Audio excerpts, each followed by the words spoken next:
இன்றைக்கு மே மாதம் 27ஆம் தேதி திங்கட்கிழமை, பொது காலத்தின் 8ஆம் வாரம்.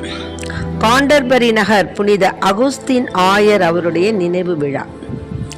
இன்று தேவன் நமக்கு தரும் ஜீவ நீரூற்றான இறை வார்த்தைகள் திருப்பாடல் 111. இறை வார்த்தைகள் 1, 2, 5, 6 மற்றும் 9 10 முடிய. நாம் அனைவரும் பாட வேண்டிய பதிலுரை பாடல். ஆண்டவர் தமது உடன்படிக்கையை என்றும் நினைவில் கொள்கின்றார். ஆண்டவர் தமது உடன்படிக்கையை என்றும் நினைவில் கொள்கின்றார். நெஞ்சார ஆண்டவருக்கு நன்றி செலுத்துவேன். நீதிமான்களின் மன்றத்திலும் சபையிலும் அவருக்கு நன்றி செலுத்துவேன். ஆண்டவரின் செயல்கள் உயர்ந்தவை, அவற்றில் இன்பம் காண்போம். அனைவரும் அவற்றை ஆய்ந்துணர்வர். ஆண்டவர் தமது உடன்படிக்கையை என்றும் நினைவில் கொள்கின்றார். அவர்தம் வியத்தகு செயல்களை என்றும் நினைவில் நிலைக்க செய்துள்ளார்.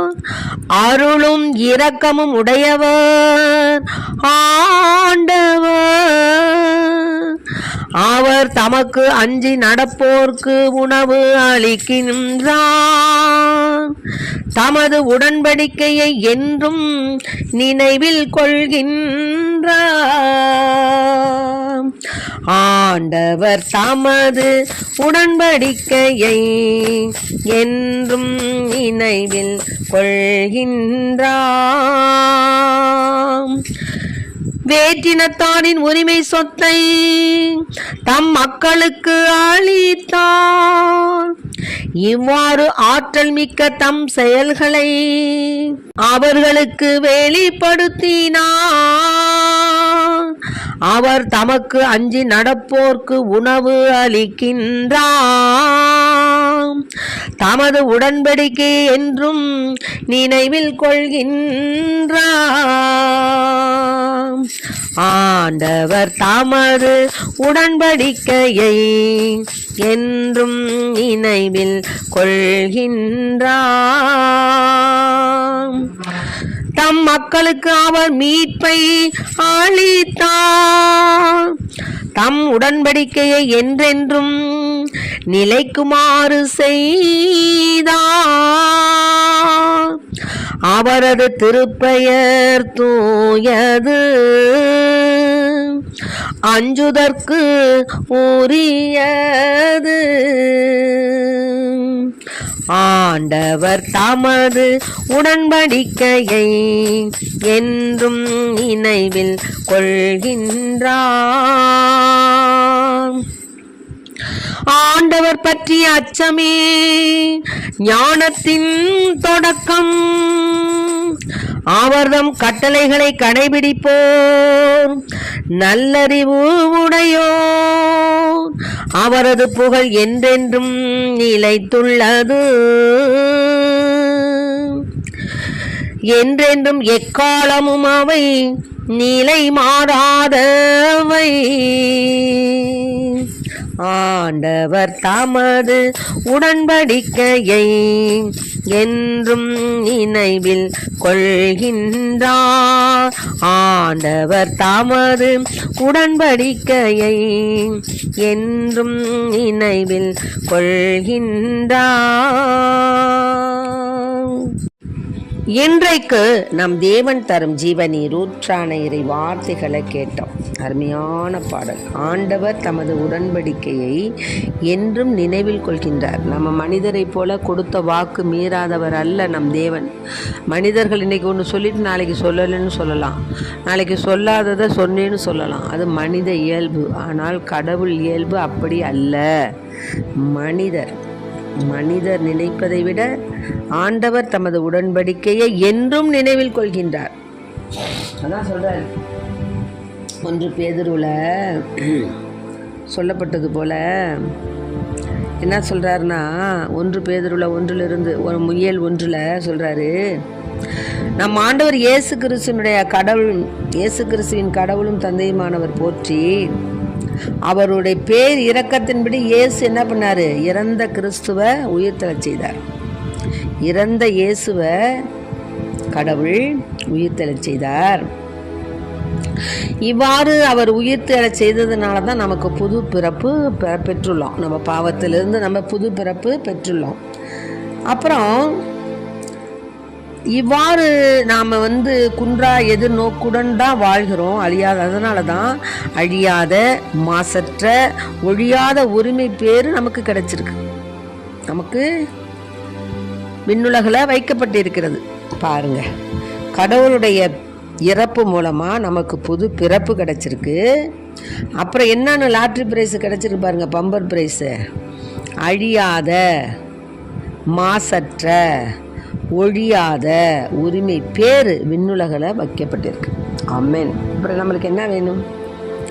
நீங்கள் கொண்டுள்ள நம்பிக்கையின் வழியாக தான் மீட்புக்காக கடவுளுடைய வல்லமையால் பாதுகாக்கப்பட்டு நம்ம வர்றோம். அதை நம்ம புரிஞ்சுக்கணும். கடவுளுடைய வல்லமை தான் நம்மளை, நான் நிற்பதும் உங்க கிருபைதான், நான் நடப்பதும் உங்க கிருபைதான், நான் நிற்பதும் நடப்பதும் உங்க கிருபைதானையா, முடியாதையா வாழ தெரியாதையா, நீங்க இல்லாம முடியாதையா வாழ தெரியாதையா. ஆமென். ஆக ஆண்டவருடைய கிருபை இல்லாமல் நம்மளால் நிற்க முடியாது, நடக்க முடியாது, ஓட முடியாது, உட்கார முடியாது. இன்னைக்கு நம்ம நடக்கிறோம் அப்படின்னா அது அவருடைய கிருபை. மனிதன் நினைக்கலாம், நான் தான் செஞ்சேன், நானே ஒழிஞ்சு போகிறான். இந்த நான்கிறத நம்ம எடுத்துடணும். அப்புறம் சொல்கிறாரு, ஆண்டவருடைய மன்றத்திலையும், அதாவது நீதிமான்களுடைய மன்றத்திலும் சபையிலும் ஆண்டவருக்கு நம்ம என்ன செய்யணுமா, நன்றி செலுத்தணுமா. நன்றி செலுத்தினாதான் நம்ம மனிதன். நன்றி செலுத்தலைன்னா நம்ம விலங்கு தான். விலங்கு கூட இப்போ நாய் பாருங்களேன், ஒரு எஜமானனை வீட்டில் வளர்த்துட்டாங்கன்னா அவன் வர்ற வரைக்கும் காத்திருந்து, அவன் எத்தனை வருஷம் கழிச்சு வந்தாலும் என்ன பண்ணுது, ஓடி போய் அவனை முகர்ந்து அவனோடு போய் அப்படியே பெறலுது. அது காட்டும் நன்றி. அதை கூட நம்ம காட்ட மாட்டேங்கிறோம். ஆமென். ஆக விலை உயர்ந்த பாருங்க, நாம இப்ப சிறிது காலம் பல்வகை சோதனைகளால் துயருற்றிருக்கிறோம். அப்போ துயருற்றாலும் நமக்கு பிறகு என்ன கிடைக்கும், பேர் உவகை. அதனால நாம் அழியக்கூடிய பொன் நெருப்பினால் புடமிடப்படுகிறது. அதைவிட விலை உயர்ந்த உங்கள் நம்பிக்கையும் மெய்ப்பிக்கப்படவே துயருறுகிறீர்கள். அதனால நமக்கு துன்பம் வந்தபோது என்ன செய்யணும், அதை பற்றி கவலைப்படக்கூடாது. ஆண்டவருக்கு பிரியமானவங்களுக்கு தான் துன்பத்தை கொடுப்பாரு. ஆமென். என் பிள்ளை அதை நான் சீர்படுத்தணும் அப்படின்னு சொல்லி நமக்கு தான் துன்பத்தை நாம் தேடிக்கிட்ட துன்பங்களும் இருக்குது, கடவுளால் வரக்கூடிய துன்பங்களும் இருக்குது. ஆனால் அதெல்லாம் நம்ம என்ன செய்யணும், கடவுளால் ஒருபோதும் நமக்கு துன்பம் வராது, நாம் தான் தேடிக்கிறோம். அந்த துன்பத்திலையும் நம்ம என்ன செய்யணும், இயேசு கிறிஸ்து வெளிப்படும் போது அந்த நம்பிக்கை உங்களுக்கு புகழும் மாண்பும் பெருமையும் தருவதாய் விளங்கும். பார்த்தீங்களா, துயர் உருவதுனால நமக்கு என்னென்ன கிடைக்க போகுது, ஏசப்பாவால் மாண்பு, புகழ், பெருமை. இன்னைக்கு நீ அவமானப்படலாம், இன்னைக்கு நீ உன்னுடைய அதிகாரிகளில் அவமானப்படலாம், இல்லை நீ இருக்கக்கூடிய இடத்துல உன் தலைவர்களால் நீ அவமானப்படலாம், உன் குடும்பத்திலேயே நீ அவமானப்படலாம், உன் நண்பர்களால் நீ அவமானப்படலாம், எங்கே வேணாலும் நீ அவமானப்படலாம். ஆனால் அதை பற்றி நீ நல்லவனாக இருந்து தூய்மையான வழியில் நடந்து இருந்தால் நீ அதை பற்றி கவலைப்படாத. ஏன்னா அந்த துயருக்கு பின் என்ன இருக்குது, பெரிய ஆசீர்வாதம் இருக்கும். அதில் நீ கடவுளுக்காக நீ அவமானப்படணும்னு வச்சுக்கேன், அப்போது உனக்கு மாண்பு இருக்குது, புகழ் இருக்குது, பெருமை இருக்குது, எல்லாமே இருக்குது. அதனால் அவர் மீது அன்பு செலுத்துகிறீர்கள் என்பதை நாம் என்ன செய்யணும், உறுதிப்படுத்தணும். நம்ம நம்பிக்கையால் தான் நம்ம நம்பிக்கையால் ஆண்டவர் மீது நாம் நம்பிக்கையோடு இருக்கிறோம் என்பதை, நம்முடைய நம்பிக்கையின் குறிக்கோளான ஆன்ம மீட்பையும் நம்ம பெற்று ஆண்டவருக்குள் நாம் வாழ வேண்டும். அதைத்தான் 2 கொரிந்தியரில் 8வது இயலில் 9வது வார்த்தை என்ன சொல்லுதுன்னா, இயேசு கிறிஸ்து செல்வராய் இருந்தும் உங்களுக்காக ஏழையானார், அவருடைய ஏழ்மையினால் நீங்கள் செல்வராகுமாறு இவ்வாறு செய்தார். பார்த்தீங்களா?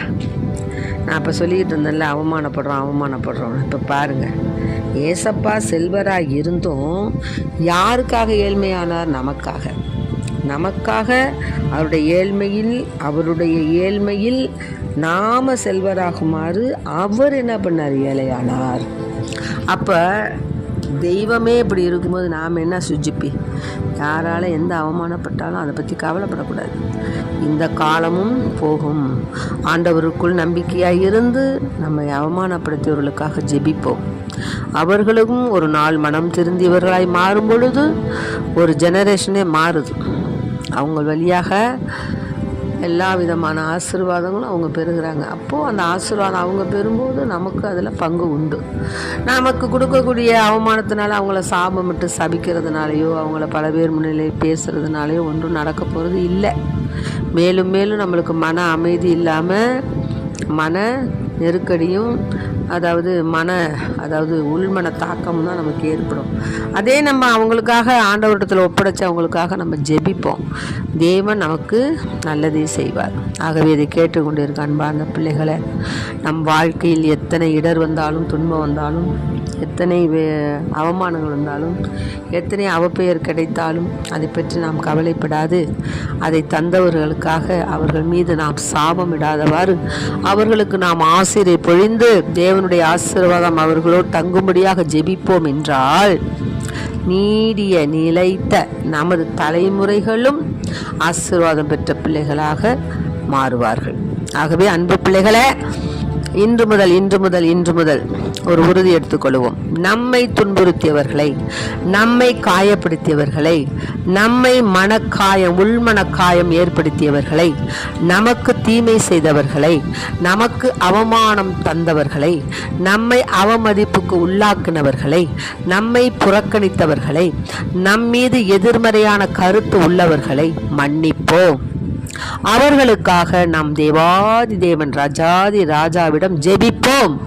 நிச்சயம் அவர்களும் மனம் மாறுவார்கள். அதன் மூலமாக நமக்கும் பல அரிய ஆசீர்வாதம், பெரிய ஆசீர்வாதம், ஆண்டவருடைய ஆசீர்வாதம் நமக்கு கிடைக்கும். ஆமேன். அல்லேலூயா.